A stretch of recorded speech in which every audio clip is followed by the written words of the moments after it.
Hey, thank you. Thank you, sir. All right. So we're gonna start off with the intro and then some questions and stuff like that. And I can't remember. So you was in the military before, right? Military, police force, and then jail, right? Okay. All right. So we're gonna start off with the military, because on my podcast we talk about like leveling up and stuff like Okay. that, and like discipline and stuff like that. So that's right on subject. All right. What's up, y'all? Welcome to the Level Up podcast, where we talk about discipline, motivation, self-improvement, and what it takes to become an overall better person in life. When I started this podcast, I did it over Zoom, and I was like, I gotta get something more professional. When I was thinking about my first guest, when we talk about discipline, we talk about hard work, we talk about overcoming statistics, I couldn't think of nobody else other than my first in-studio guest. Claude, what's up, man? Hey, how you doing, man? Pretty Good to see you. good. Good to see you, brother. Yes, sir. I want to start off because Father's Day is coming up. Statistically, they say that people that was raised in a one-parent household, and I don't know if that's the case with you, and I want to give my audience some value. What was your life like growing up? You grew up in Tennessee, right? Yes. What was it like growing up in Tennessee, and like what was the structure of your family when you was growing up? Well, I was growing up as a family. I didn't meet my biological father till later on in life. I was 35, but I did have a stepfather who was there from the time that I was 4 years old, and we're still in contact. You know, him and my mother. They're not together anymore, but I'm still in contact with him. I get messages from him every morning about 5:30. That's telling me awesome. good morning, or he's sending me something inspirational, something gospel related, or something to keep me motivated, something to keep me focused. But that's my dad. He was there, and he's the example, that I saw growing up as far as manhood. Get up, go to work, whether you're sick, whether it's cold, get up and, get to work. Yeah, make some of yourself. Oh, yeah. There was no laying around and, waiting for something to happen. He went out and made it happen. That's awesome that you that he still reaches out to you, when you're older and stuff like that. Because I hear so many stories about kids growing up and they have a horrible look on their father, Yeah. because how their mom, instilled in them, how the father was. But to hear you say that, that gives, some people some hope. So was that the case with you? Like, did you have that resentment towards your father when you were growing up, when you were younger? No, my mother never said anything bad about him, and wow. after I met him, I told him, I said, hey, look, I know how my family is. I don't know all the story. I don't know what happened. Yeah. And I just didn't have any feelings about it. I met him. I was very respectful.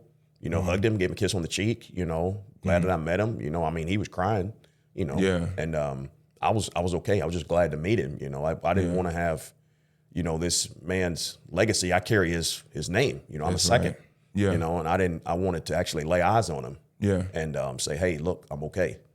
That's awesome. I didn't want you to think that I fell through the cracks or had some resentment towards him or anything like that. There was no hard feelings. Because I think I'm pretty, level-headed. So I was, just glad to actually meet him, meet my brothers. We're in contact, and it's a good thing. One of these days, I'm going to get around to go up there and see all of them. Yeah. So that's something that I'm looking forward to in the future. That's awesome. That's awesome. Yeah. So we're going to get into in the last podcast I was talking about, how my brother, he went to the Navy, and 18 years old, after high school, it's like the make or break years. You figure out what you want to do and stuff like that. So when did you decide to go to the military, and what led you to that decision? Well, I was about 16 years old, and I had a disagreement with my mother.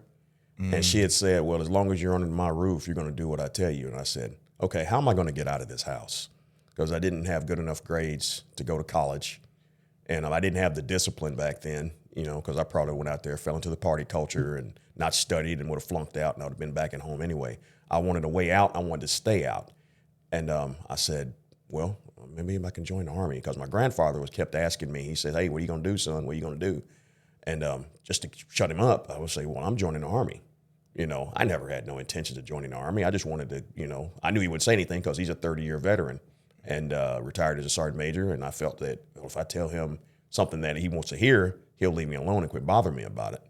So I never really planned on doing it. But then once I started doing some research, they showed me a catalog of this guy standing in the swamp and had his face all painted up with the M16 and camo. And I said, that's the job I want to do. I said, I want to do that right there. Whatever that guy's doing, that's what I want to do. So I said, yeah, that's when I got serious about it, and started really doing some research and started going to the little functions and went through the MEPS and started doing all the physical part. So my whole senior year of high school, I knew I was going. I had a definitely start date for boot camp. And I went back and looked at my old paperwork. I was in that program. I started in 93. So that's when I actually was, I guess you could say, inactive. And whenever I actually got in, it was 94. So my whole senior year, I already knew where I was going. Other people were like, I'm going to college, I'm going to tech school, or I'm at work, or whatever. I said, well, I'm going to boot camp. And they were just shocked, like, wow, why'd you join the Army? And I said, dude, I got to get out of here, man. And I don't regret doing it. And I think that young men should, if you don't have any sense of direction or know what you're doing, I think the military is a good start. Wow, that's awesome. Yeah. So what was kind of like some of the tests that you had to do, like going into the Army? Was it like the military Army? Was it like the Marines? Like No, it was the United States Army. Okay. And what I did is you go through, you got to do physicals. You got to be able to duck walk, and you got to be able to get up from a kneeling and stand straight up. You go through, blood work, background check, and all that. And once you pass all that, they'll sign you a date. Well, then they'll try to find you a job. I'm colorblind. I had flat feet, so I couldn't be the swamp guy. Yeah. I wanted to be the guy in camo. And they said, well, we're going to make you a clerk. So they made me a personnel administration specialist. Then they stuck me in the infantry. So I was doing all that stuff anyway. I just didn't have the job identifier. Like, that wasn't my job. My job was administration, but I went to the field. I used to paint my face up in camo. I used to crawl around. I would go out and, shoot grenades off, ranges, blow up Claymore mines. I did pretty much the stuff that the infantry and ranger guys did. It's just, it wasn't my job. Yeah. It was more like a additional skill, But I enjoyed it, though. I thought it was fun, because I could do my job as an administration, and then go out and play war. So it was pretty fun. Yeah. So it's like, you hear all these stories about, like, you gotta, like, the discipline part of it. Like, why do you think the military, or how did the military, like, shape you? Because I see you, like, you're like a structured person, and like you're still disciplined to this day. So, like, kind of give me like some of the like things that the military has taught you, and about discipline and becoming a better person. Yeah, the military is like, be at the right place at the right time in the right uniform. And I agree with that, because if you have structure, it's the same every day. It doesn't change. There's no deviation. And the plan is always going to get executed, if you stick to the plan. You can't, you can't go outside of those parameters. You go outside of those parameters, there's something going to go wrong. And I say, okay, why did you do it this way? Well, we showed you this way.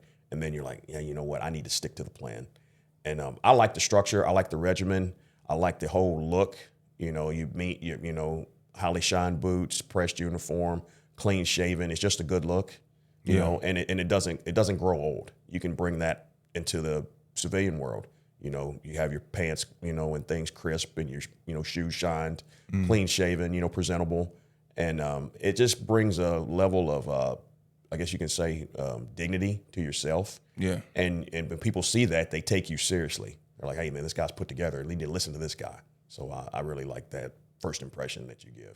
Yeah, and the workout part about it, like the physical conditioning of it and everything, Anytime I see somebody and they have like this certain stature, this certain look, belt, shirt tucked in, and, so overall look, I can always look at somebody and be like, this person used to be a former military. Oh, yeah. So talk about the physical part of it, the physical aspect of it. Like, what kind of workouts was y'all doing? Because I'm a novice. I've never been to the military.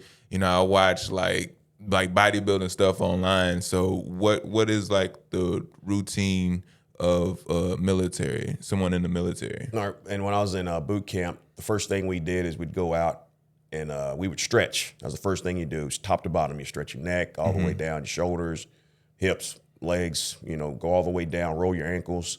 You do all that. Then you get up and do your calisthenics. You might do some, they call them jumping jacks, but we call it the side straddle hop in the military. And we would do those, get your heart rate going. You might run in place for a little bit. And of course, you drop down and do your push-ups.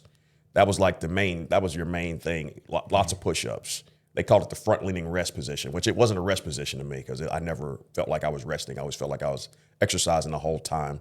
Lots of sit-ups and core work. You may do sit-ups, you do leg lifts. Then you had like some up-down type stuff, front, back, go, front. You do push-ups, back. You flip to your back and do like flutter kicks, and go, you jump up and you run in place. Then after you do all that, then you go on like a 2-mile, 3-mile run. Yeah, so after you've done all that, got yourself warmed up, I guess you would say, and then they'll take off for a run. And then you sing in cadence. You had the big formation, and got the drill sergeant. It was call and response. He would say something, here we go, on the run, on the run. And it was good, and it would build morale, and you're like, yeah, I love this, and it would help you with your breathing.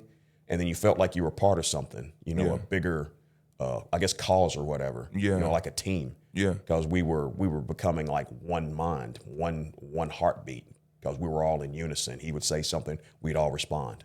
And it was like, we get it. We hear you, and we're gonna respond back accordingly. Yeah.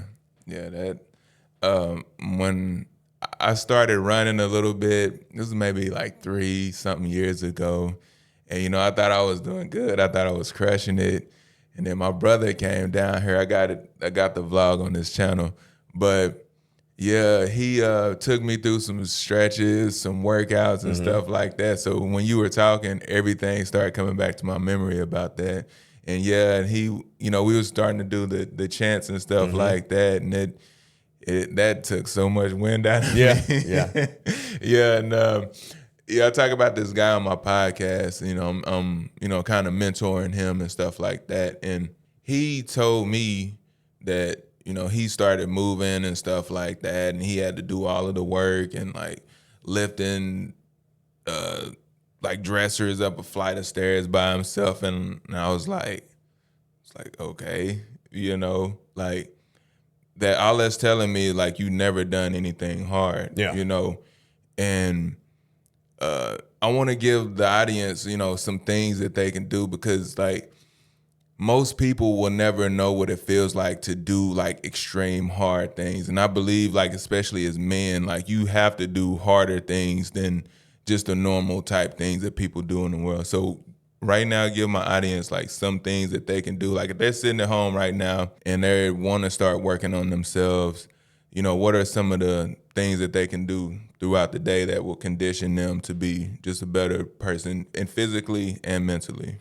Yeah, one thing I like to do is I like to get up, do push-ups first thing in the morning. It doesn't matter how many you do, just do what you can. You got to start somewhere, and that's the first step. You have to start. After you start, that's like you've already defeated like 99% of the population, because you started, you showed up. A lot of people won't even show up. They'll just turn over in the bed. They won't even put their feet on the floor. They'll just turn over. It's easy to hit snooze, easy to turn the clock off, take a day off or whatever, but you got to get up and you got to get moving.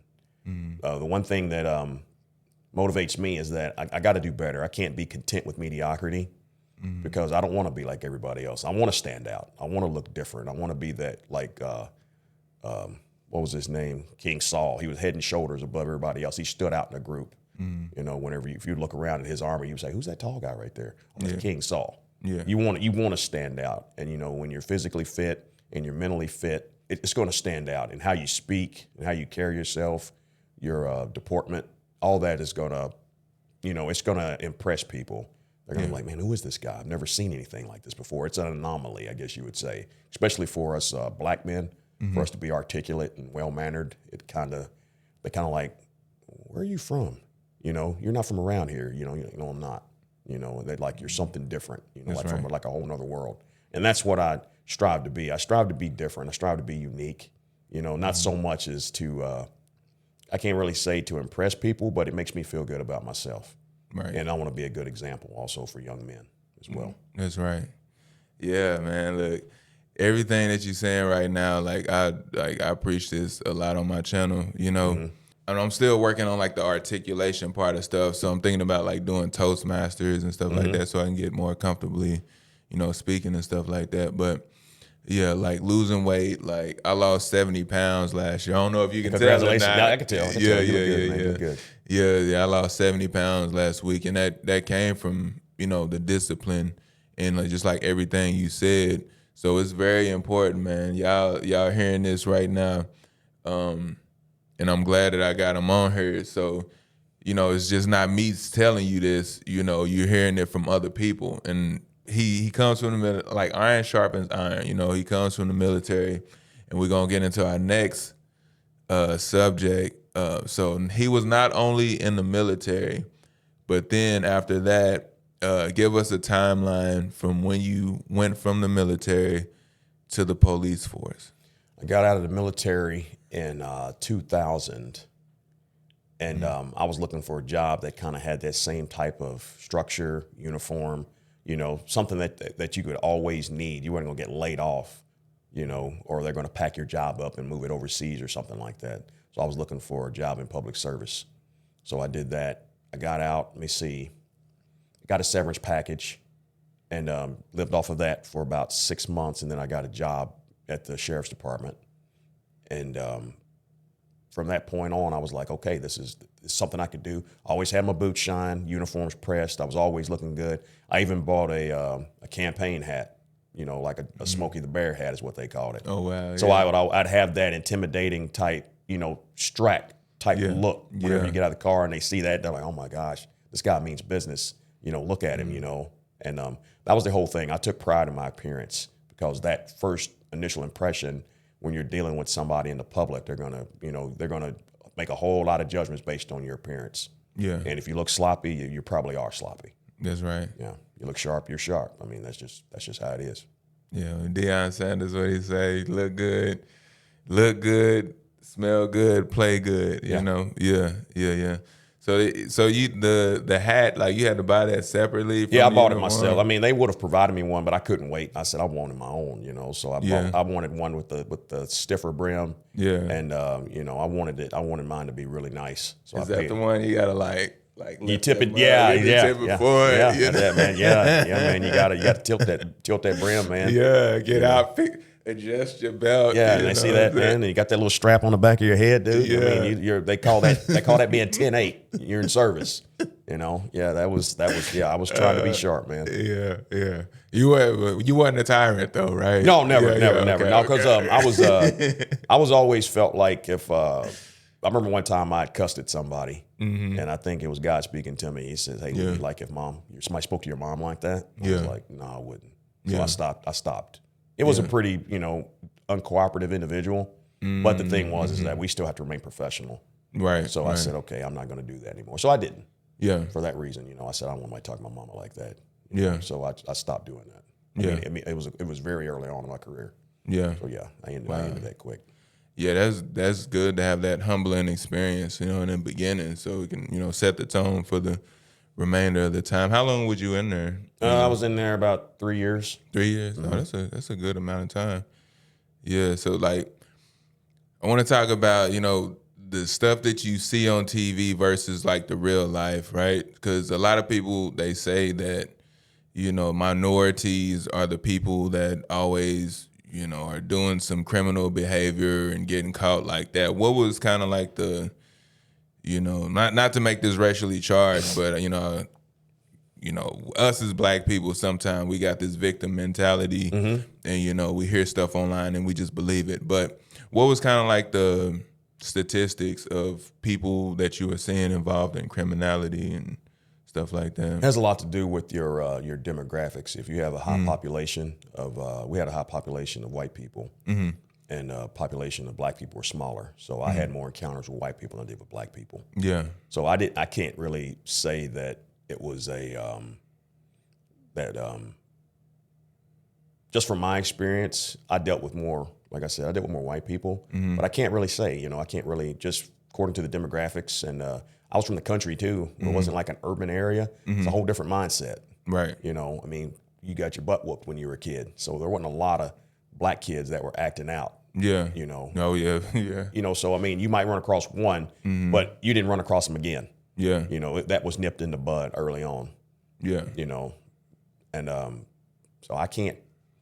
You know, of course, you had your few. You know, you had your town guys that would get drunk, and you know, you had to go over there and we had to haul them in and you know let them dry out in the drunk take over the weekend, and of course they let them go or whatnot. But that was just very few and far, you know, in between. It wasn't like I was constantly dealing with, you know, black people from the hood. It was, you know, because where I'm from, there wasn't like a hood. Yeah. If it was, I didn't feel unsafe over there. Yeah. You know, any of that, you know, because probably knew everybody and they knew me. So Yeah. everybody was related to somebody that we knew or we went to school with them. So we were all pretty much either associates or we were family. Yeah. Yeah. Yeah. So it's kind of like, what was it? Kind of like a community thing. Like I see some police. I watch a lot of police videos. Yeah. You know, I like watching cops and stuff like that. And I see that some of them, like, they know the people by name. You know, and you know, just being involved in the community. Was it something that it was like for you? Yeah, I've actually got out and we backed up some city guys that had a guy pulled over and he actually had some crack cocaine on him. And my nickname is Tank. They call me Tank back home. Okay. And he saw me. He said, "Hey, Tank, how you doing?" I said, "I'm good." And I called him by his name. Yeah. You know, because he recognized me because he used to work with my dad. And you know, I didn't have any animosity. I didn't take any of that personal. Yeah. You know, like I didn't feel like, oh, we're gonna get you and we're gonna lock you up for so long and all this. And I knew he was struggling with that. And the guy lost everything. You know, I mean, he lost it all. I mean, this guy hit rock bottom. And I kind of had compassion for him. I was like, dang, I know this guy. You know, and if he hadn't got on that stuff, he wouldn't be where he is now. You know, because it took him all the way down. You know, so I always felt like that. Stay away from that stuff. Oh yeah. You know, it's bad. It's bad. You know, some people it may have a, you know, recreational, may not have may not have that effect on them. They can use it and still function, but some people they get it and they got to have it all the time, and they'll just, you know, go down the skid row and never come back. Yeah. You know? Yeah, and as someone that was involved in the streets, and you know, I sold crack back in the day, and it was very crazy how, like, to see how frequent these people would come back. Yeah. It was like I want to say, like, I was seeing some people like every 30 minutes, and they always have like some kind of scheme or something to get, like, when you see these people like going into like stores, I'm not gonna name the stores, but you know, certain stores particular that they place in the hood, you know, they go in, get a whole bunch of T-shirts, underwear, toilet paper, toiletries basically, and just sell this stuff. Some people take trash cans, but they, just all kind of things. But yeah, man, when you get on that stuff, man, you do, like, don't ever do crack. Don't do any kind of drugs, because once you do it, like, you just get hooked, and like you're just constantly back to back. Like, it not only, you know, will put you in a financial bind, and it will put you like in a mental bind as well. Yes. And it's hard to get out of that stuff. So I have a story behind that. Yeah. Reason why I've never done any illegal drugs. Yeah, I've never talk even about- smoked marijuana. that's good. And I remember when I was young, back in the, I think it was the '86 draft. I think it's back when Michael Jordan and all of them were coming out. There was a guy named Len Bias who was getting drafted, and got drafted to the Celtics. And he played, I think he played at Maryland. And he was a top tier player. They said, hey man, he's going to be over there on the East Coast. They're going to have this Eastern Conference battle between him and Michael Jordan. We couldn't wait for it. Yeah. That night he goes into his dorm, he's celebrating, snorts some cocaine, it kills him. And I come home that night and my mom was watching it on the news. And she told me, she said, hey, I'll let you know, she said, Len Bias died today. And I was like, oh man, you know, I'm like, well, what happened? He said he did some cocaine and it killed him. And she said, son, don't ever do drugs. I was like, yes, ma'am. I never touched them. From that point on, that was in 1986, man. And I said, and that stuck with me because she was upset, you know, because she was a big basketball fan. I remember watching the Lakers and Celtics, you know, going back and forth, you know, and then the Bulls came along in the early 90s, you know, and of course, you had Detroit Pistons in there too, so we were big NBA fans. Turn over to Superstation TBS, and we were watching NBA, man. Atlanta Hawks. I mean, we were watching all that. Yeah, we were watching all that stuff, man. Especially during the finals, man. And I was a big time Magic fan back then, and until Mike came along, and he changed up the whole dynamic of basketball. That's right. Yeah. But yeah, that was my. It wasn't the just say no. It wasn't the, don't do drugs. The Smokey the Bear stuff. It wasn't that. It was that Lynn Bias had died. Yeah. And it affected my mom in a major way, and it affected me as well. Yeah. So I said I would never do it. To see that potential that guy had, yes. Squandering his opportunity like that, man. I wish I had, thank God that, I had a praying mom, but, I went out here and bumped my head. I never tried any like super hard drugs and stuff like that, but I did smoke a lot of weed. And one thing I see there's a lot of people, that don't do drugs, and it is, they're very, very sharp. So one thing that I regret is, starting to do it, because when I was growing up in my neighborhood, we thought it was cool, and that was a way to bond and stuff. We bonded over weed and drinking and stuff like that. And now, now I don't even drink. I don't do anything. But, I was thinking about having some champagne on my birthday, and then, I found out that it can link to like Alzheimer's and dementia and stuff like that. And I was just like, nah, I don't want none of that. No part of good. That. Boy, my auntie, like she's a preacher's wife, and she's not like it's poison and stuff like that. Back, I didn't care nothing about that when I was little, but now I'm starting to see it. How it is poison in our community and everybody. Period. So I'm glad you shared that. Yeah. And so give us a crazy, like, what's the craziest story when you was in the police force? Like because I know there's some characters out here. Oh, yeah. It was the craziest story. Give us a crazy story, man. All right. And it's crazy because I had a family member. Had to deal with a family member. Oh, God. So anyway, he's off his medication. And his mother, she's in her senior years. And he called. And he called, and he kept calling her. So she called us. I go over there with the city, and I know her, and we were talking, and he calls the house, and I said, let me talk to him. I said, hey, I said, why are you calling your mom? It's 11 o'clock at night. She probably should have been in the bed 2 hours ago. She's an older lady, probably went to bed early. But I could tell she was flustered, and he said, I said, look, I said, quit calling over here. I said, we know that you're upset. Just wait until the morning. We can get this taken care of. But he was having some issues over in a trailer home that he had bought, and the girl that he was seeing, the family was trying to kick him out of it and all this. So it was a big mess, big civil issue, which we couldn't really do anything about unless it got to where they were fighting or something like that. Physical, so he just kept calling his mama, and finally we got over there, and I talked to him, and I told him. He said, "Who is this?" I said, "This is Tank." He said, "This ain't Tank. This is," and he calls my dad's name. So I'm like, "All right, man." So look, I'm gonna get off this phone. I said, I can't be here arguing with you all night. Said, don't call back over here because your mom, she's really upset. So hang up the phone. He didn't call back. So the next day, he's out at the trailer home. So he's into it with the girl. And all she was talking about, I don't want him messing with my stuff because I got stuff in the house and he keeps messing with my stuff and all this other. And I was like, all right, cool. So we're over there. We're trying to, and I'm getting ready to get off shift. Yeah. So anyway, they call us over there, and he's out in the yard. So we got to take him because he's being belligerent. He's not cooperating. We got to take him. He ain't listening to nobody at this point. Listen to nobody. Yeah. So they get one handcuff on him. Now he's probably about 5'6", probably about 280. And he decides to take off running. I jumped on his back. I rode him down like a bull, man. I didn't have a choice. I had to, because he cut out and he had one arm stretched out, and the other officer had him, and he couldn't get him. So I hooked his arm and I jumped on his back and I took him down. And I cuffed him up, and he says, I need to talk to Tank. I need to talk to Claude. And he called off my dad's name. He called off a bunch of names. Yeah. And I said, dang, dude. I said, man, we could have fixed this. He goes to court, and I mean, this is like a 3-day episode, you know, this happened like in a span of 3 days. It was like a Saturday night, Sunday morning, and Monday at court. Whoa. So I was in the courtroom that day too.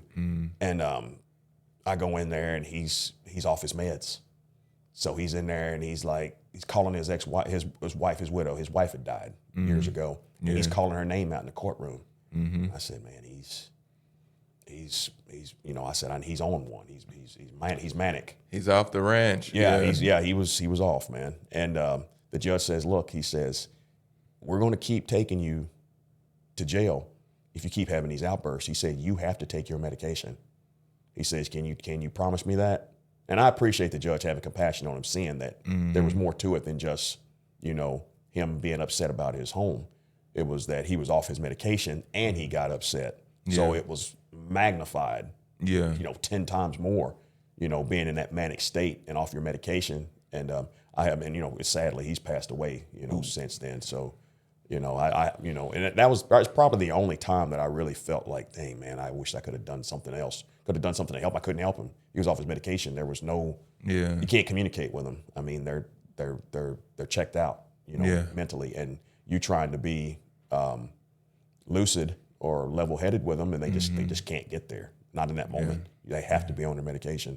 So I think a lot of the issues that we deal with are mental health. It's not. I'm not going to say it's the answer every time. I think there's just some bad people out there that just make bad decisions, and the cops have to intervene. But there's also people that they really need their medication and need mental health.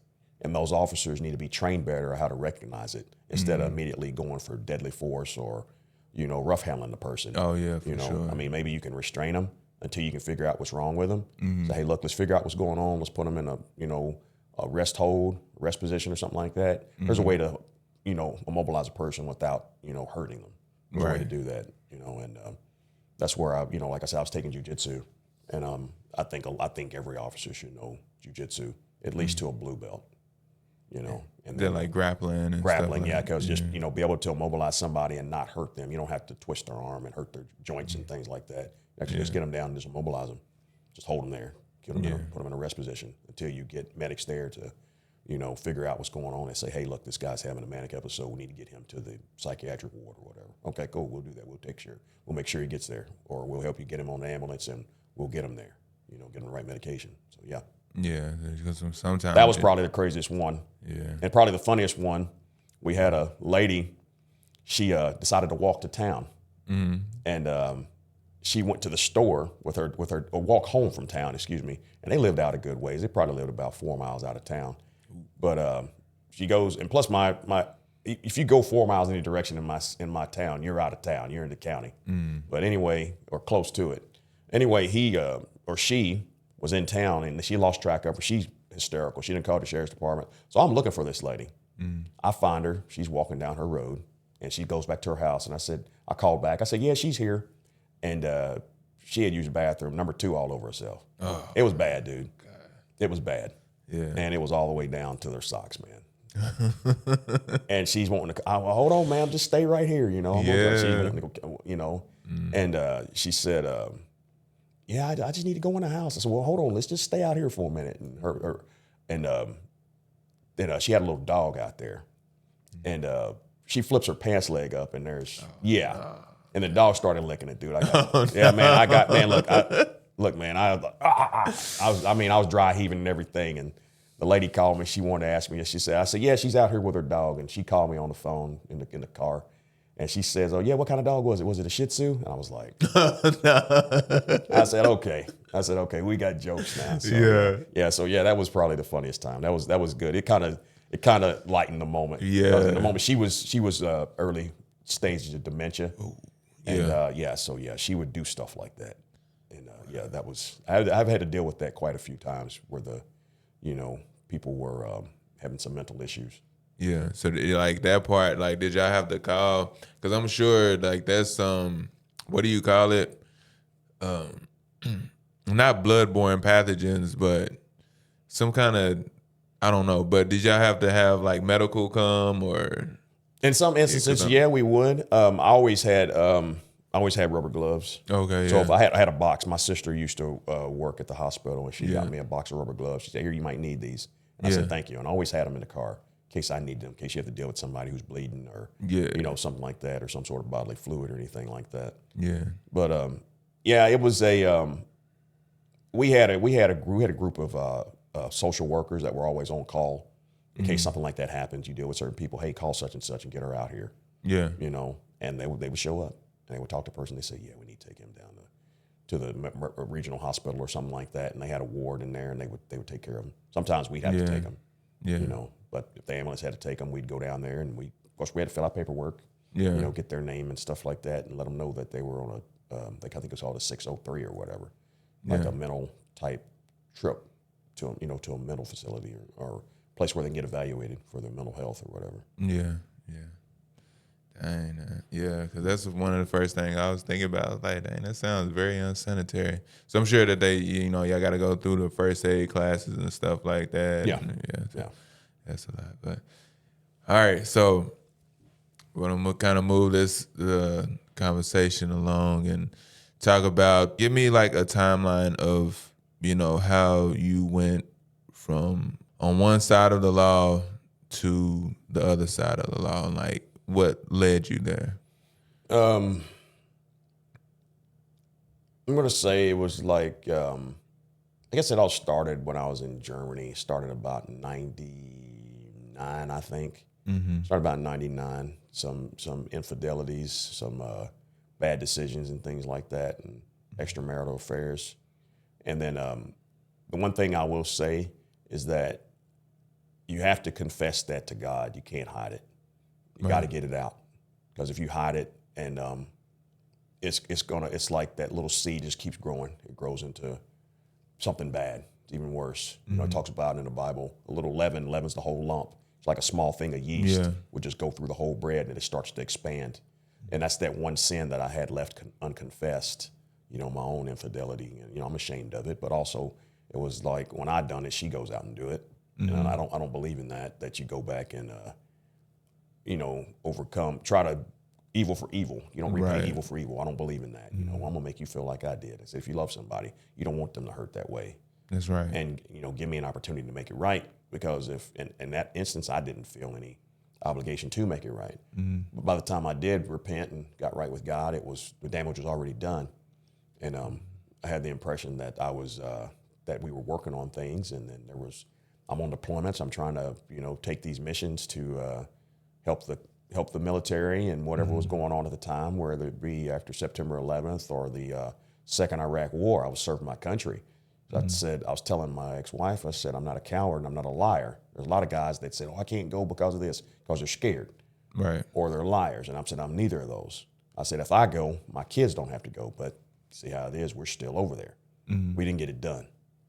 And I feel like it's never going to get done because of ideology. It has nothing to do with bullets and missiles. It's an ideology that we have to defeat. That's right. Yeah. You can't do that on the battlefield. You got to do that through the heart. And that's how we got to deal with that, and it's through the preaching of the gospel. But government they'll never do that. They always try to do it with force, and that'll never change a man's heart. In fact, it'll cause more resentment, and he'll want vengeance.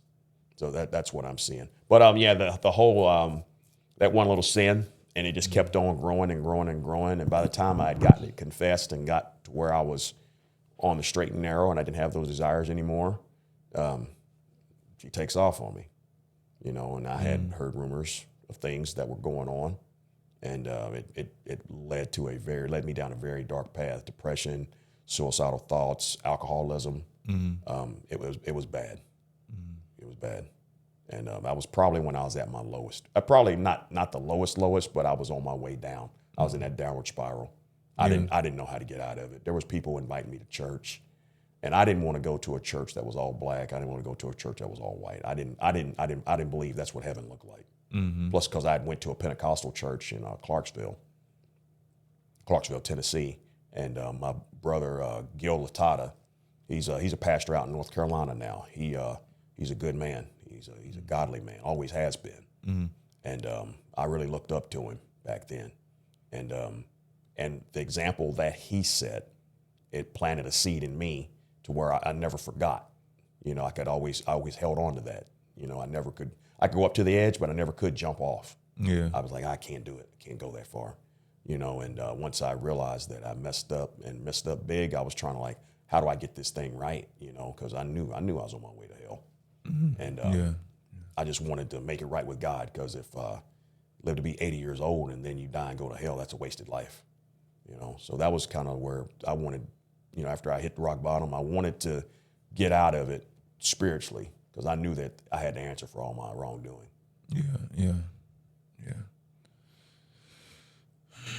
Yeah, man. Sometimes we, get pushed to the edge, and we don't really know how to deal with it, and I listen to a lot of like not so much the mental health part, but like different ways to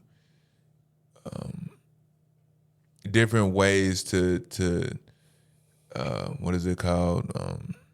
Like process. Different ways to process things, different ways to look at things, and it's been helping a lot. I listen to a guy's name is Dr. John Deloney, and he is a counselor, like some kind of marriage counselor, psychologist, or something like that. But yeah, there's different tools to use, when you're angry or when you're upset, or you just don't know where to go in life. So I don't know if that's something that you worked on. I know we always keep God in our hearts now, but like, what are some of the things that you do to make sure that you're in the best mental state that you can be in? Yeah, I've been to counseling. I prefer counseling with Christian counselors. Yeah, I don't want any worldly wisdom. I don't want that. I want what comes from God. Mm-hmm. I want somebody there who's really looking out for my spiritual, best interest, not just my physical on this earth. Mm-hmm. Giving me some medication or some meditations or some sort of chant. Repeat this over and over again. Yeah. I'm like, no, give me what thus saith the Lord. Give me something to inspire me. Or pray with me. Help me get through this process. Walk with me. Mm-hmm. Throw pills at me. I mean, that sometimes those things make you worse.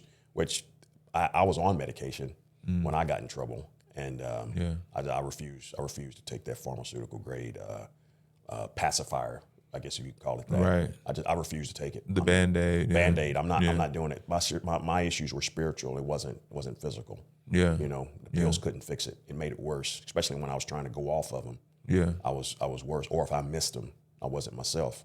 Yeah. And I said, I'm not saying that's an excuse, but it exacerbated what I was already feeling. Yeah. What I was already thinking, because man, I was bad suicidal, man. It was bad. I just said, man, I'm going to do it. I'm going to do it. I don't know when I'm going to do it, but I'm going to do it. Yeah. And it was one of those things, and it was, I don't, man, I'm not an advocate for, medication isn't always the cure. Yeah.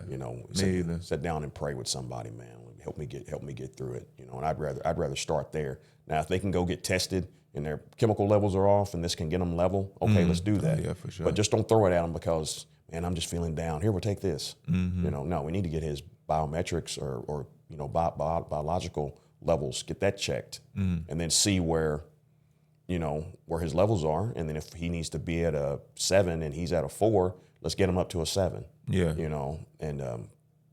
But I don't know. I think what's really helped me is like lots of Christian counseling and mentorship. Somebody who's like, hey, brother, come on, man, let me holler at you, man. Yeah. That, like you were saying earlier, iron sharpens iron. Right. You gotta have somebody in the faith that's gonna pick you up and walk with you. You can't do this on your own. None of us, we can't. Yeah. I've tried it. I tried it on my own. It didn't work. Yeah, being in that brotherhood. Yeah, we need that. Yeah. We definitely need it, especially as men. Yeah. Because we fight a lot of battles that women and children don't see. Yeah. And then they're wondering, like, why is this man so locked down? Why is he so stoic? What's going on? Right. Man's got a lot on his plate. Yeah. He's carrying the weight of the world on his shoulders. He's got to take care of his family, and he's not getting the hours at the job. And he's seeing people get promoted around. I mean, you experienced that. I watched it. I saw it myself, and I was like, come on, man. We see what y'all are doing. Right. And then that has an effect on you. But you're not going to come home and tell your wife about it. Right. You're going to compartmentalize it. Yeah, it happened. And you tuck it away. Yeah. And then one day you just get too much in the box. Yeah. And it goes out. And then when you go off on somebody, cut you off in traffic. Hey man, what the heck's wrong? There it is. Yeah. The one thing, and that's kind of what happened to me, man. It just got too much, man. Couldn't handle it no more. Yeah. So if you could go back, right? If you could go back and do the whole situation over again from like the beginning to the end, like what steps would you have, like what would you have implemented to have a better outcome in that situation? Well, there's two things I'd have done. One, I never would have married that girl, because whenever it happened, when I got married, I had this sense of dread. I didn't feel peace. I felt dread. I shouldn't have got married. That was the Holy Spirit talking to me. And I did it. And then when I was trying to get right with God, I'd done some bad things and I felt bad about it, and I wanted to get right with God. So I asked God to forgive me, and I believe that he did. Started reading the Bible. And I remember going out on patrols, and I was telling one of the ladies I was scared.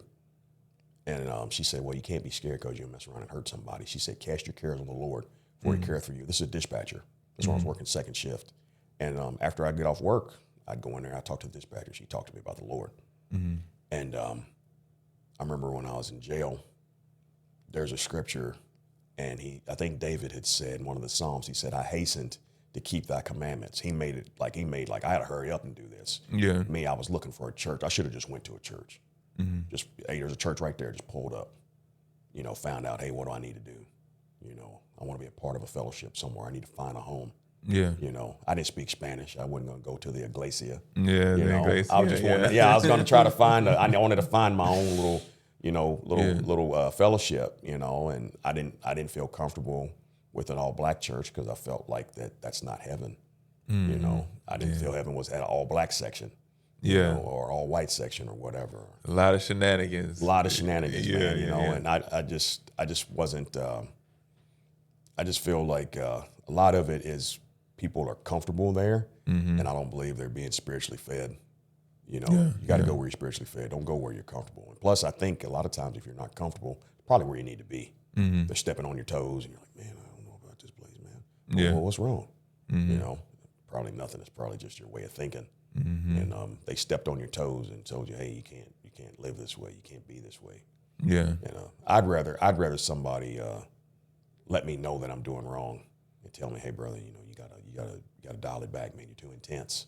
Yeah. And be more, genteel. And I struggle with that because of what I've experienced, and I tell people about that. I said, once you peek behind the curtain, you can't unsee it. And being in trouble and being in those dark places like that, jails and prisons, you come out, you're different, man. You're not the same, especially if you're doing an extended amount of time. Yeah. You're not the same. Yeah. And dealing with those mindsets and those mental issues and just godless individuals, man, it has an impact on you. And then to come out here and just try to, oh man, I'm just going to readjust, and it doesn't work like that. It's going to take you some time, man. I went through a lot of counseling. I'm thinking about going back. It's not because of anything in particular. It's just like, okay, now I'm here. Right. Okay, now how do I walk this out? Yeah. That's what I'm needing. Yeah, they say that's one of the best times to go to go when you don't really need it, so you can be prepared for any situations that might come up, and we didn't really get into it into the part like how was jail and stuff like that, or prison. I've been to jail. I've never been to prison, and I know it's a different animal. So not to glorify prison, but just give us like what your experience was like in prison, and how did you do your time, and how did you get through that time? Well, one, I never forgot my values. Yeah. That's like, I grew up in church. I grew up in a good home, grew up with rules, and, grew up with manners. Yeah. And grew up with knowing God and going to church. So I took those things with me. And it helped me get through it. It wasn't easy. It's not easy to walk out your faith in a place that mocks God and, oh, you're scared, that's why you hide behind that Bible. I said, yeah, I am scared. I admitted it. Yeah, I am scared. I'm around a bunch of bad people. I said, what are you doing different? I said, I don't want to come back to this place. I'm trying to get through here as quickly and comfortably as possible. And I can only do it with the Lord. I can't do it any other way. I tried it myself. I tried it for like 3 months. And I was so I can't remember, just lonely, man, empty. Yeah. You're running from God, and God is like right there. He's like, man, come on, son, I'm right here. Has his arms open. He said, give me a hug. I'm here. Just come here. Just want to embrace you. I'm gonna walk you through this. And I don't even remember. I don't know what he did. I don't know if I wasn't traumatized or anything, or maybe, there's some psychological effects, but not so much as being abused or beaten up or anything. Now I had my own share of fisticuffs. I ain't no punk, but there was, I guess, that constant mental anguish of not understanding why people act the way they act. Yeah. I'm like, why do y'all keep doing that? Like, I'm already in trouble. Why am I doing more trouble?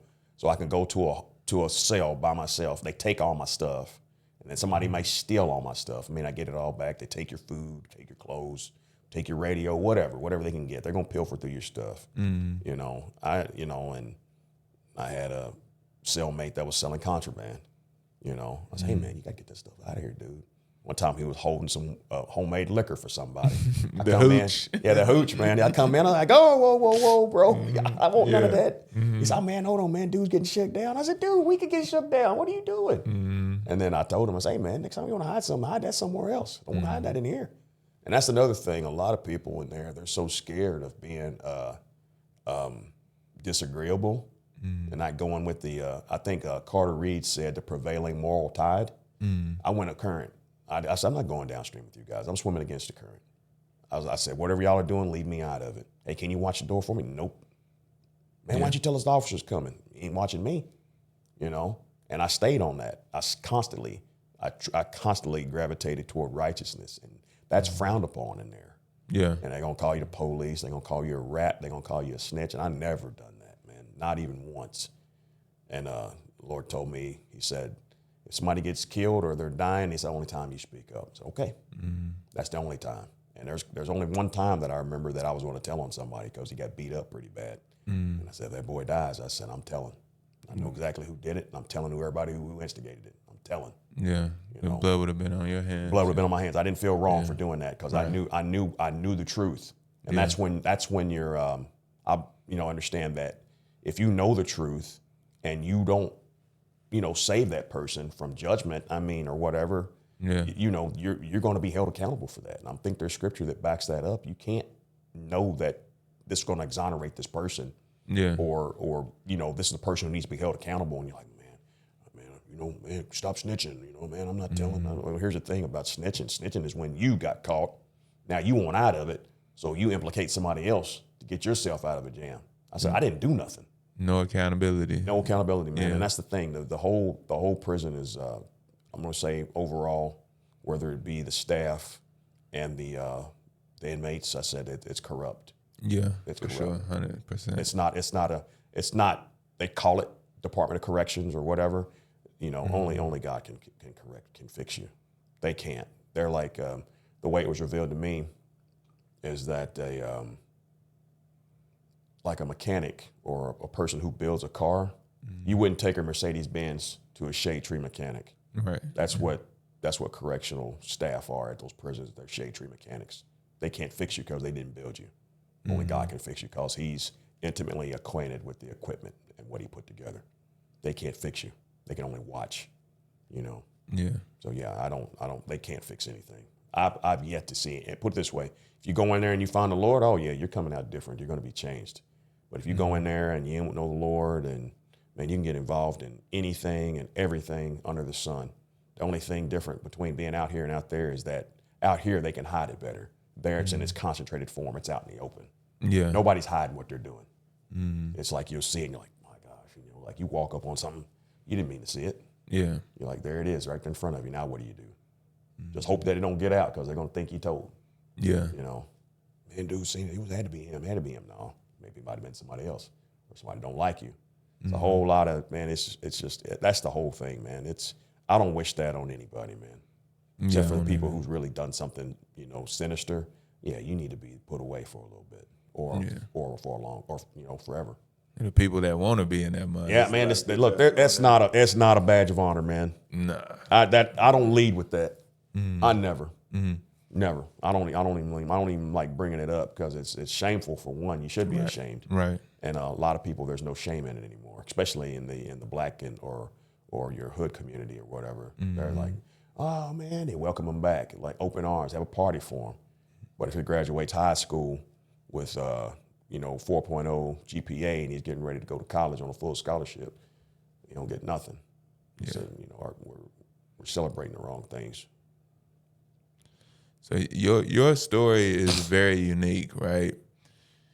You go from the military, then you go to, police force, and then you end up going to prison, So it's kind of like you're living all of these different lives. What do you think that God is trying to tell you? What do you think? What is your lesson that you got out of all of that?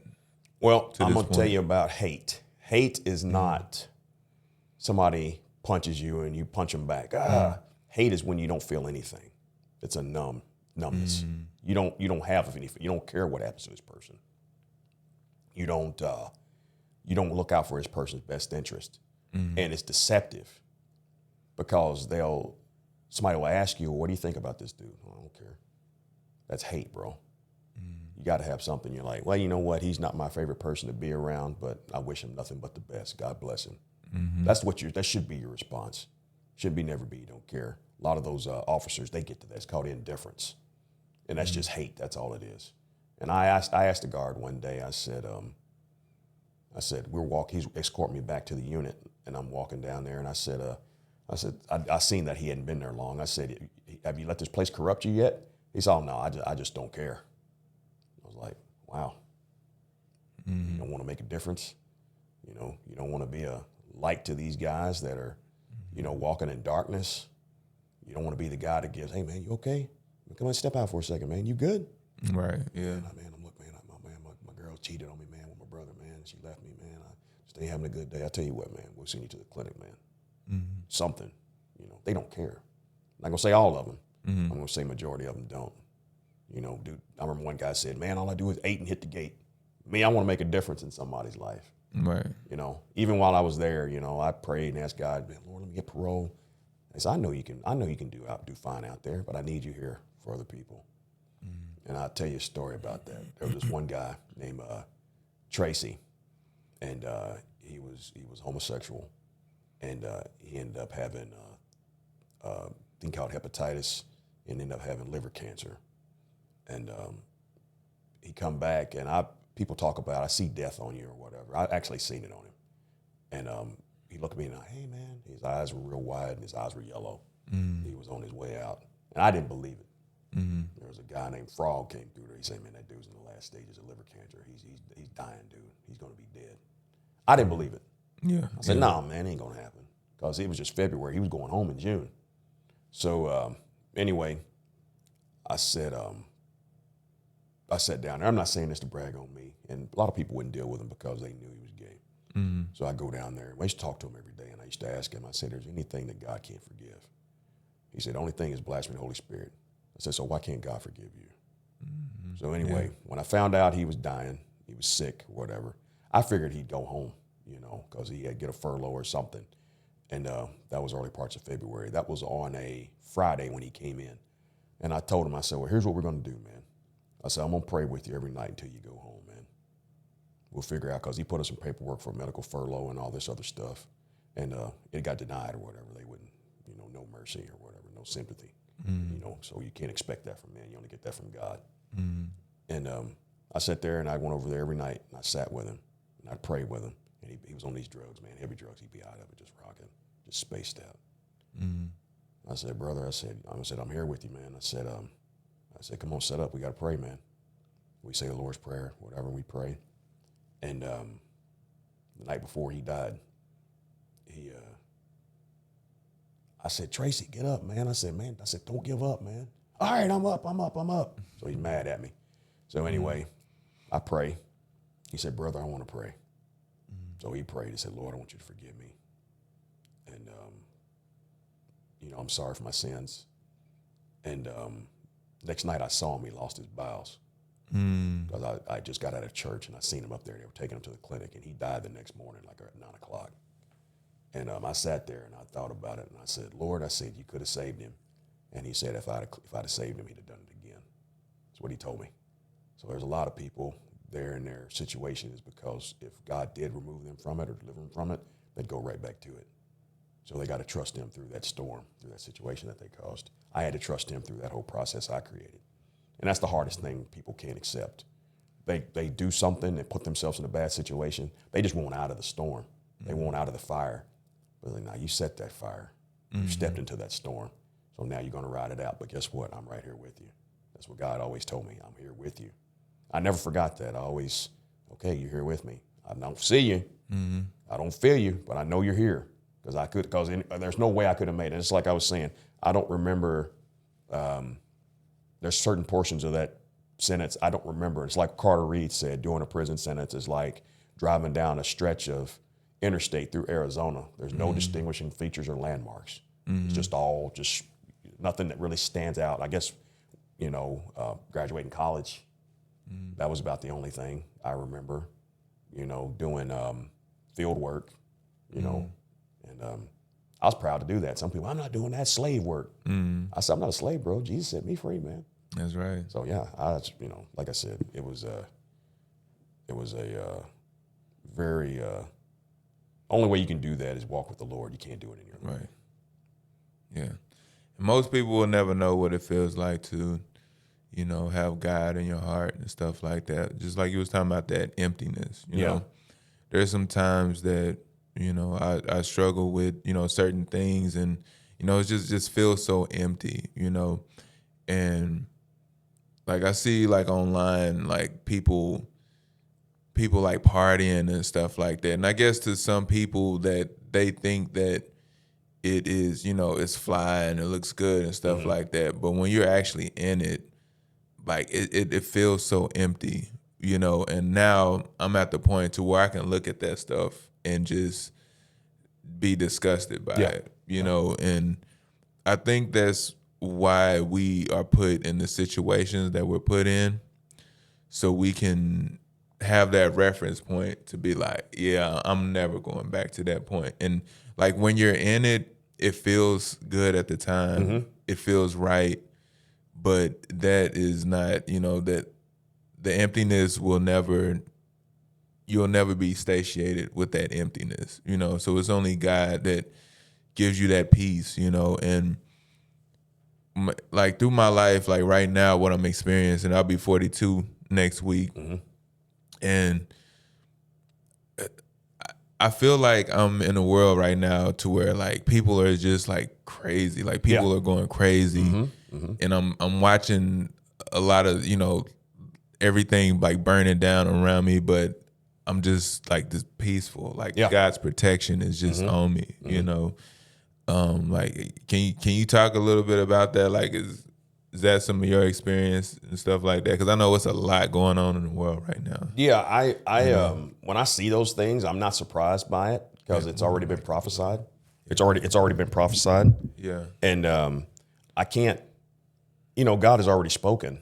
Right. And I'm like, okay, well, he told us these things are going to happen, so we got to watch it. We got to, we got to ride it out, and as long as you're in Christ, you're as long as you're on the ark, you're fine, and I'm there and I don't worry about it. I said, okay, we got to go through it. I have to listen to it, but the thing is along the way, I'm going to tell people, hey, you don't have to go that way. There's a better way, and some people, I think they're stuck, man, and they're blinded, and they don't even know it. They think they see things and they really don't.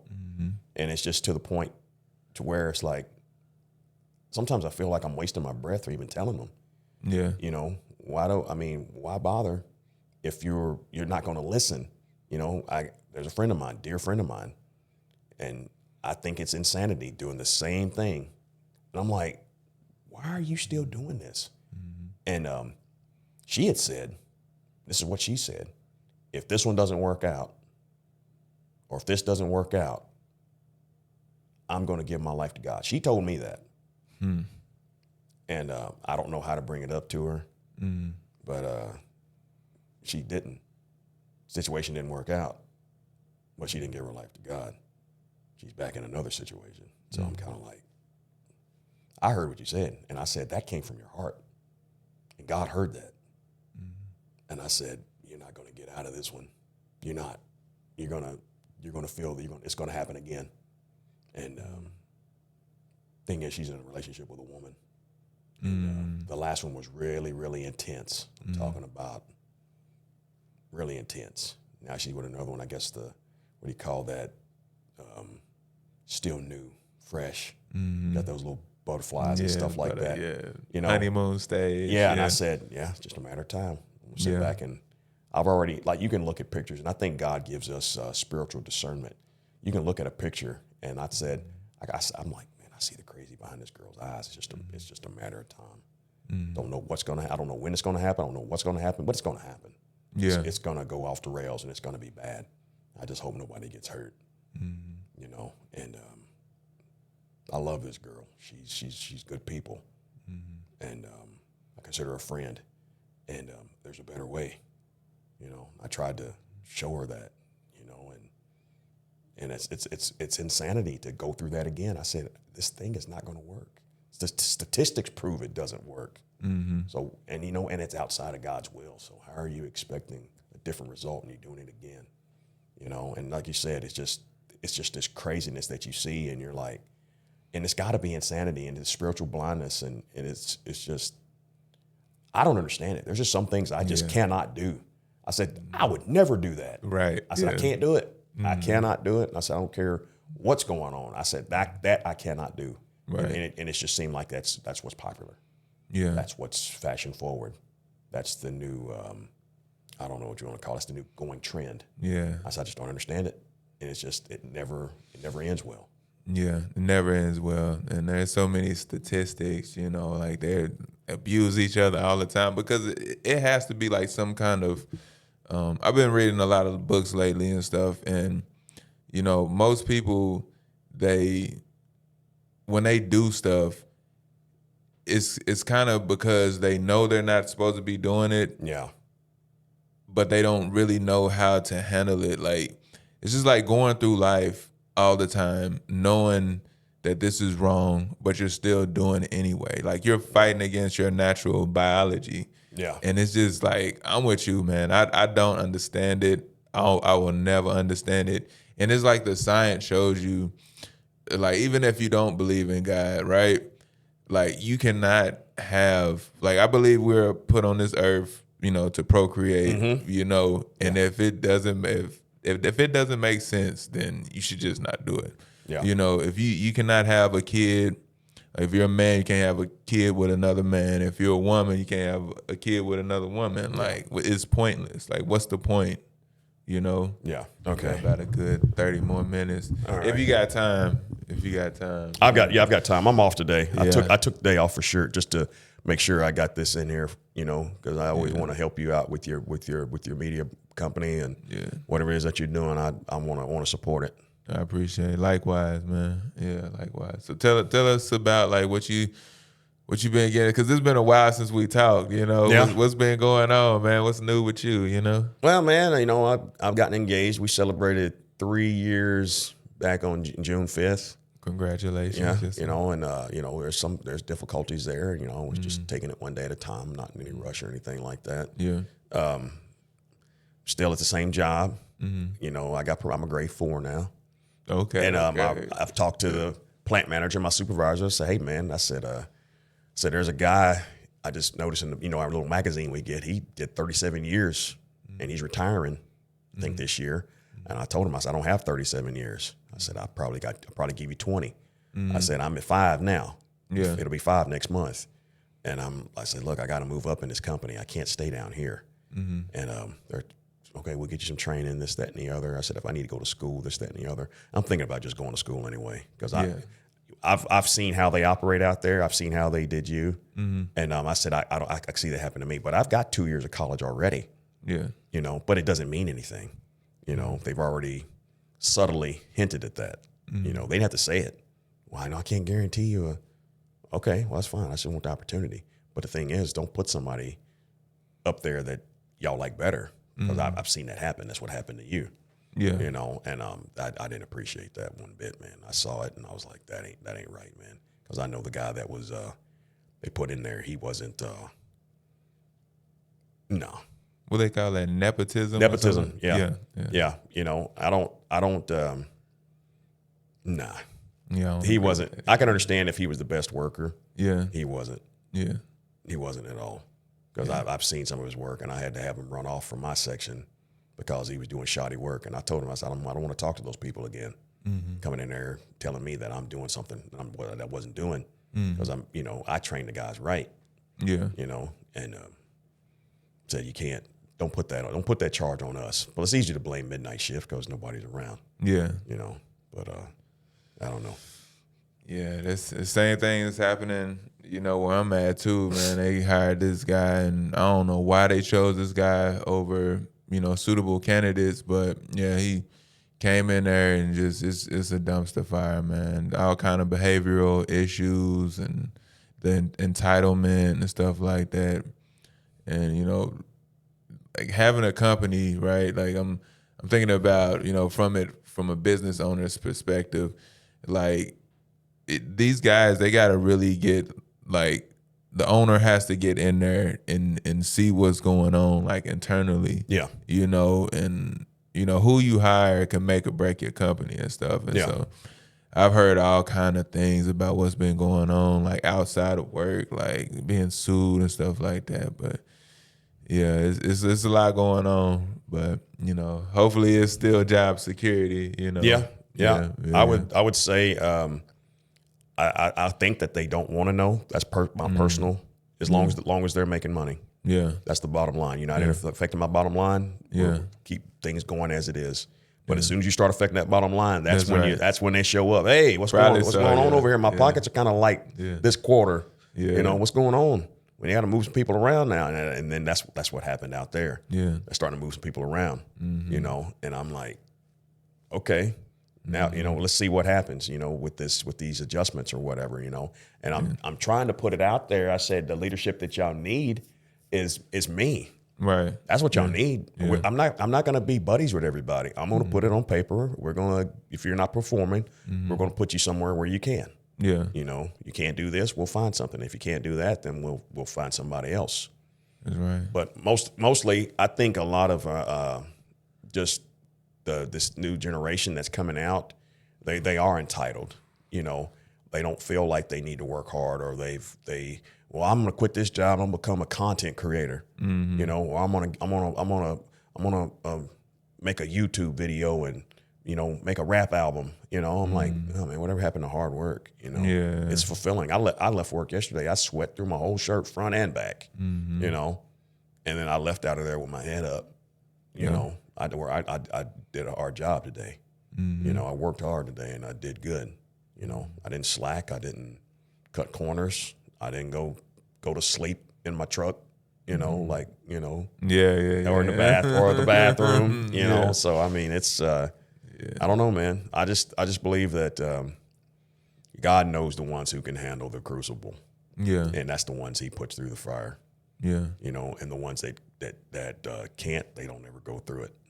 Yeah, you know, and I'm not saying that, but you know, Scripture says that God is good to the evil and the unthankful. You know, so I mean, just because they're moving up in the world, don't mean they know God. That might be the only heaven they get. You know, this is as good as it gets for them. So, yeah, I hope they know Him. That's all I can say.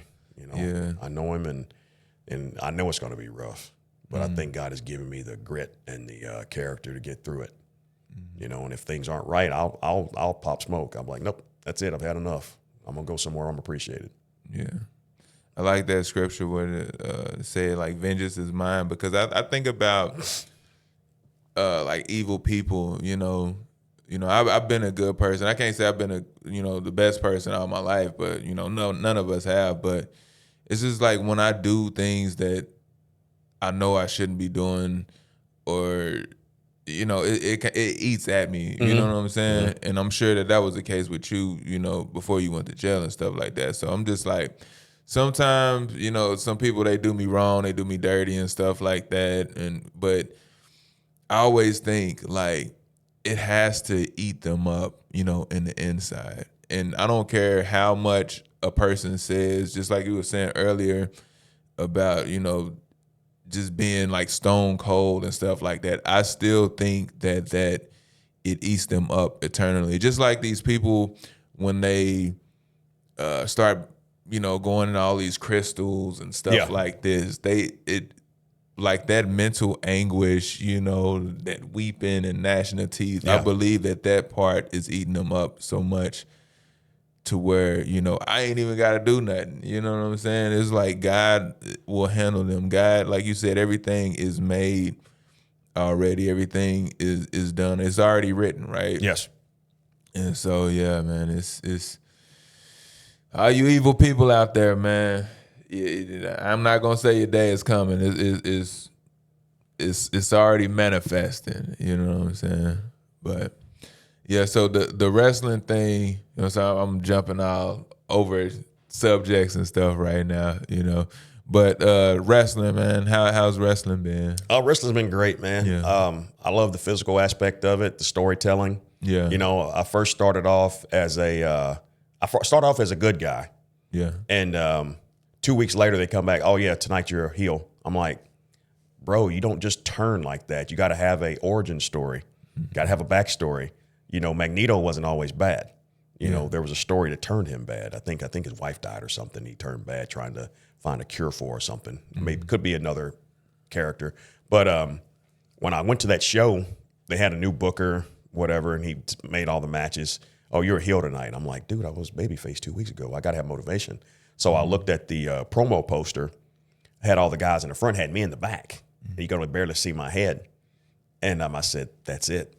So I grabbed the poster, walked out there, started talking to the fans. Look what they did to John Claude. Look what they did to John Claude. They put me in the back.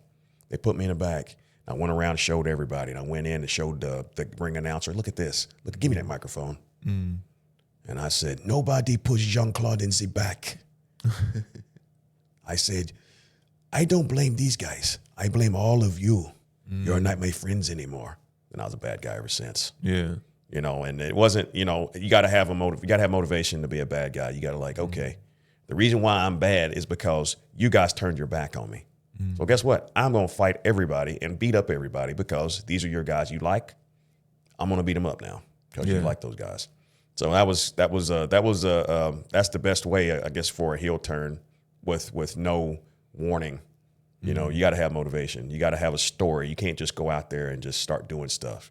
You got to have a reason. It's got to make, as my coach says, good ring psychology. Okay. You got to give people a reason to not like you or a reason why you turned bad, or why did you save that guy? Well, he saved me last week, so I saved him this week. So now we're a tag team, good psychology. Yeah, but I like the physical part about it. I always like the storytelling. I grew up watching Jerry Lawler and Austin Idol and Bill Dundee and, Junkyard Dog and Coco Beware. Yeah, that's who I grew up watching. No Memphis wrestling, Mid-South. That's who I grew up. And then later on, Honky Tonk Man. Yeah. Then of course there was NWA with Sting and Ric Flair. Those guys. NWA was that was good TV, man. I missed that, man. That was like my era. Yeah, I miss all that, man. And of course, NWA is back now. It's a more of a lower independent type thing because you got your big leagues, AEW and WWE and TNA. Those are your big money companies there. And I think you make some decent money at the other ones. But if I'm doing wrestling for a living, I wouldn't want to do a side job and then go wrestle. That's what I do now. But I enjoy doing it. And the place I work, it's a ministry. So we have a purpose other than just vanity, going out there and trying to be seen or make a lot of money. I'm out there when I put my body on the line. It's for the gospel's sake, and that families can get food. Yeah. So that's why I do it. It's not just for me. That's awesome. You know what I was watching the other day, man? I don't know if you remember this. It's gonna probably bring back some memories, but the Power Team. You remember the Power Team? I'm trying to remember.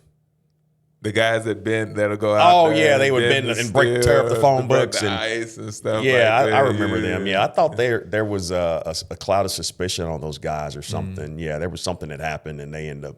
I don't think they do that anymore. Yeah, what happened? I have no idea. I have to do some research on it. But I saw something come through my thread the other day, and I can't find it again. I'm gonna have to go back and look for it again. Yeah. But they had a friend of mine. She had saw Team Impact at their church, and I think they were breaking baseball bats and tearing those big phone books. I think they were bending skillets and all kinds of things, man. And she was like, "I think you could do something like that." I was like, "I can't break a baseball bat over my knee. I mean, I'm not Bo Jackson." Bo Jackson strike out, and he just you know. So I mean, that was impressive, dude. It's like he broke it like it was like a twig, man. Yeah. It's a baseball bat. I said, man, it's a Louisville Slugger, man. He just took over his knee, man. He snapped that thing like it was nothing, man. But I guess, he's so strong, man. And that guy was something, man. He was an athlete, man. Yeah. Wow, that's crazy. So I know you listen to a lot of what's going on in the world right now. And I study some of it and stuff like that. What's actually going on right now? Like, well, this thing in Iran, the Iranian war. We were dropping some bombs on them and some things like that, and they got some oil that they were holding up in the Strait of Hormuz. Yeah, and then I think they've got a barricade lifted, and they're trying to get oil and trade to go back again. And it's like I was saying earlier, that's an ideology that we're fighting. You can't beat them with missiles and bullets. It's got to be the gospel. Got to change their hearts. Yeah. And from what I understand, there's a underground church in Iran that that you probably won't see on TV, because if they ever put it out there, they're going to go find them. But there is, God always has a remnant. That when we may not see them, but they're there. And I saw a thing the other day where the Egyptians, they tattoo a cross on the inside of their wrist. So if one of their kids gets kidnapped or, killed or something, they know that, and they find them, they see that cross and say, okay, he was a Christian. Yeah. And I was like, wow, and there's two schools of thought when it comes to that. They said in the West, we're in the comfort zone.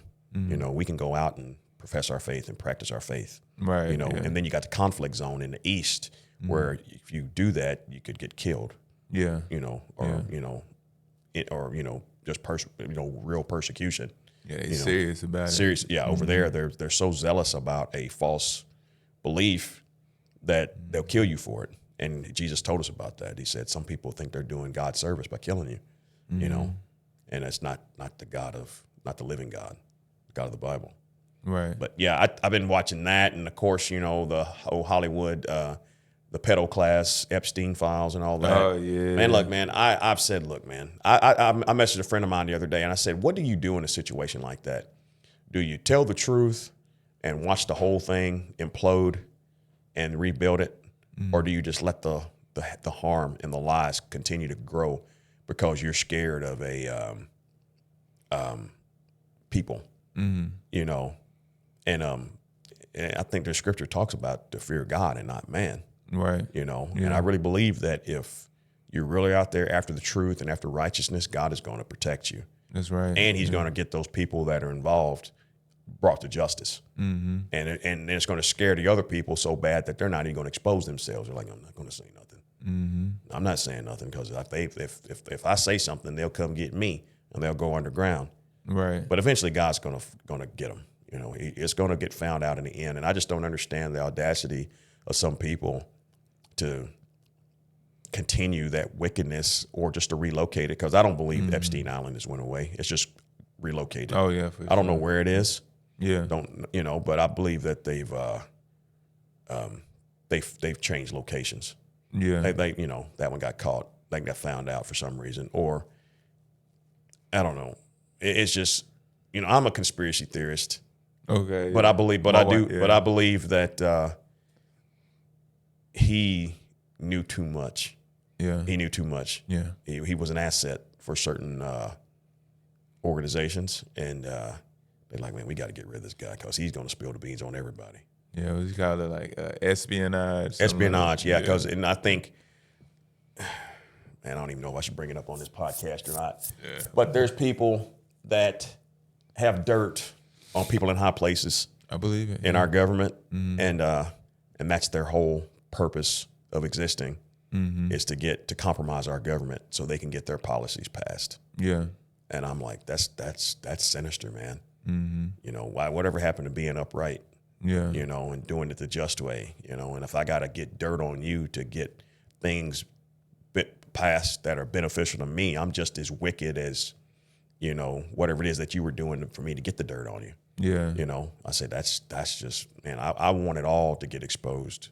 I want everyone to be held accountable, especially those in positions of authority who God put there to take care of his and govern his people. And you know, I'm like, me, I got a record, but I still think I could lead if I could. If there was a way for me to get involved in politics or things like that, I wouldn't be dirty. I wouldn't do it for the money. Yeah. If somebody came to me with money, I'd tell them, man, take your money and get out of here. Yeah. You know, I remember Elon Musk was really upset about it. Except just for money, you know. Yeah. He's like, no, man. And he has a few choice words to say about it. Yeah. You know, I'm not going to say here, but I'm like, that's the way I feel about it. You know, if you're just going to throw money at me and think I need to cater to your, you know, whims and needs, nah, man. Nah, keep your money, man. I'm about principle. Yeah. You know.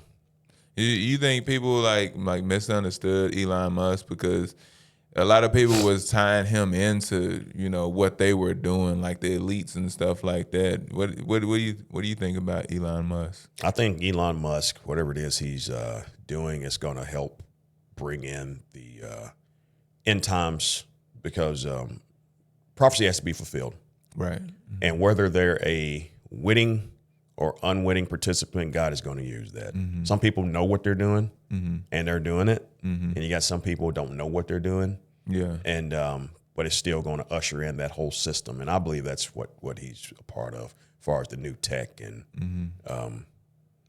And forward thinking. yeah, forward thinking. Yeah, because I mean, it talks about knowledge being increased in the last days. And there's just some things like they got these little robots now that can run and I mean, I think they're going to have these robot armies chasing people around. Like, I don't know if you ever saw that movie. I think it was Olympus Has Fallen or something. They had these drones with explosives on them. And they had recognized you by facial recognition, and they were trying to kill the president. And I think he was out on a fishing boat or something. They had all these drones, and they started attacking these people. And the drones knew who to attack because of facial recognition. Yeah. And there were thousands of little drones with explosives on them. And they would go up, and they would come down. Hit them, boom, boom, boom, boom, boom, just a bunch of explosives. And I'm like, I read that book by William Cooper, Behold a Pale Horse, and he talked about the best place to hide something is out in the open. Yeah. They're telling you what they're going to do or what they're trying to do right there. Just watch your movies, you know? Yeah.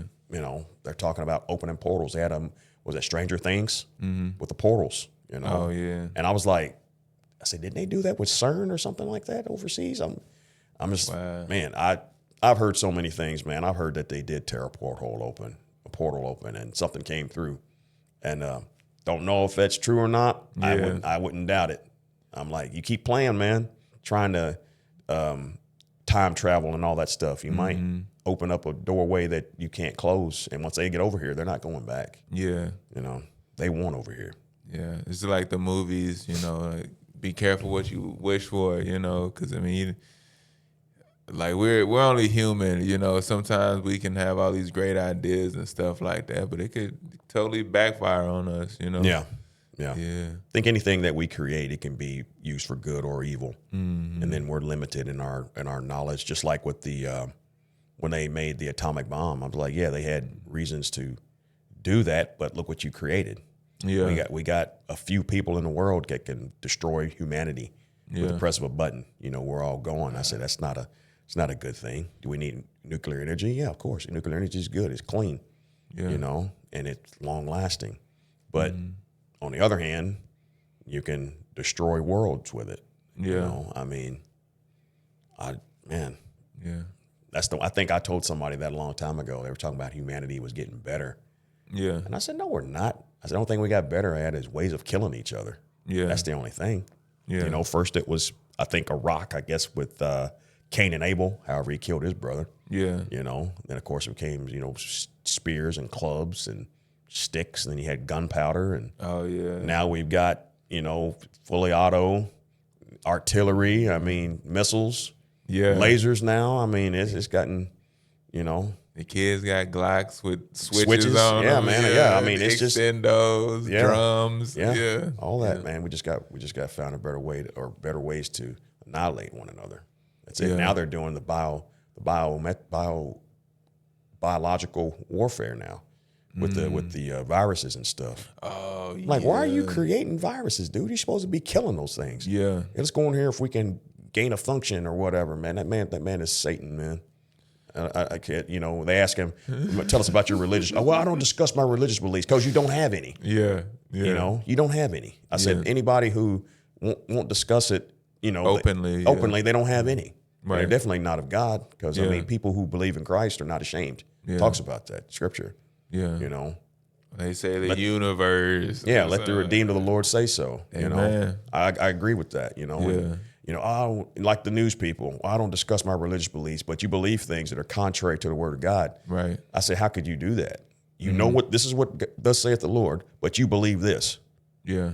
How are you going to answer? How are you going to answer God that? How you well, Lord, according to my conscience, well, this is what I said. Do you believe me or not?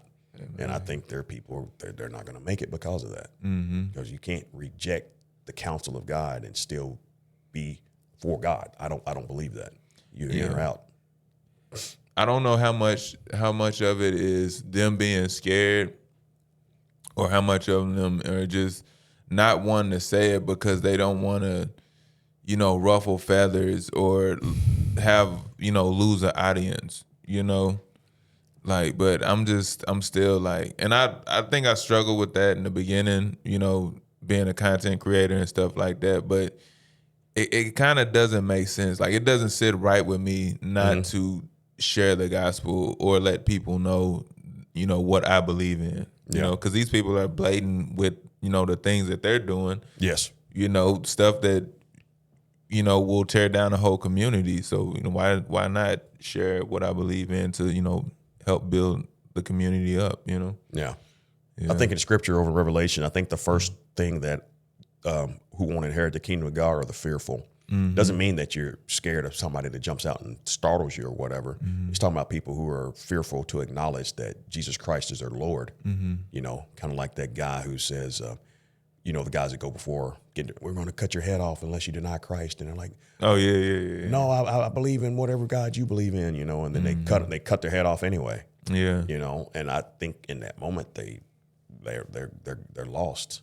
And I think a person who's truly been filled with the Spirit of God, they're not gonna reject Christ. They look for that moment to where they can say, hey, I believe Jesus Christ is the Son of God. Right. And you're going to meet him, and I'm going to be there with him. That's right. I'll see you again, and I believe that. I believe the people who've been martyred, the people who did that harm to them, they're going to be standing in judgment. They're going to be like, oh, yeah. And it's real. It is real. Yeah, this is real. I didn't know. I thought I'd never see you again. Yeah. Like, oh, guess what? I'm here. And there's scripture that talks about where there's people who had been beheaded for the testimony of Christ, and they were like, hey, Lord, when you're going to avenge us, And he says, I think the Lord says, here's some robes. He clothed them in righteousness, clothed them in white, and he said, just be still. It's coming. It's God's going to deal with it. And that's the team I want to be on. It may look like we're not winning, but right. I say we're limping through life. Yeah. But we're going to win in the end. Yeah. So I'm wounded, but I'm not out. Yeah. And there's a lot of preachers online, man, making the faith look really bad and stuff like that. Now I know we got to wrap it up, but I wanted to get to that, in this podcast. But if you want to, briefly share, people, if you want to talk to the people that's maybe church hurt, and, kind of like slowly losing their religion because of the stuff that they see online, speak to that. Yeah, I can. The one thing that I want to encourage you is to know that the people that hurt you, those were false representations of the character and the love of Jesus Christ, but it was not Jesus Christ, because Jesus would never do those things to you. What I want you to do is continue to trust in the Lord and know that he loves you, know that he's righteous, and know that he's good and that he's just, and he would never do those things to you. And one person misrepresentation should not reflect on the whole body, because you're going to find people who are faithful and that are good and that will love you and that will embrace you and show you that Jesus is real and that he's not being represented properly. And that could be any organization or anything that a person chooses to be a part of. But know in this fold that there are faithful, that there are just, and there are good. And that's how I try to stay focused and know that Jesus has been misrepresented. Jesus has been misrepresented, and Jesus himself would never do those things to you. So I encourage you to continue in your word, continue in the faith, and God will send you the remnant and the brothers and sisters that you need around you to help you in your walk, in this faith walk, and help you get to eternity. Amen. Yes, sir. And I always say on this podcast, when the student is ready, the teacher will appear, man. So if you are curious, or if you just, need somebody to talk to, man, I would just go for it. Don't hesitate. I believe in speed. Don't try to talk yourself out of it. Just go ahead and, it's not as scary as you think. A lot of people, they talk themselves out of so many opportunities, they become missed opportunities. So the fastest you can get to it, man, the better you can get through it. And so we're going to end off on that note, man. Claude, I greatly appreciate you, man. Anything you need from me, man, just let me know. You support me. You always supported me. So I'm going to make sure I support you, man. All right, thank you. I'm glad that God put you in my life. You came way from Tennessee. I've been here all my life, and I believe God put people in your life for a reason, man. Amen. So I'm glad to call you a friend, man. I believe that too. Greatly All right, bro, appreciate you. Appreciate you, man. God bless you. Yes, sir. My wife just called. Perfect timing, man. That was a good one. Oh, yeah. Yeah, appreciate you, man. Anytime, man. I love this stuff, man. Yeah. You're watching Jeremy Cornelius, where he focuses on one thing: leveling up. From business and branding to fitness, family, and mindset, this is the place to grow. Real stories, real insights, real transformation. Welcome to the journey. Let's level up together.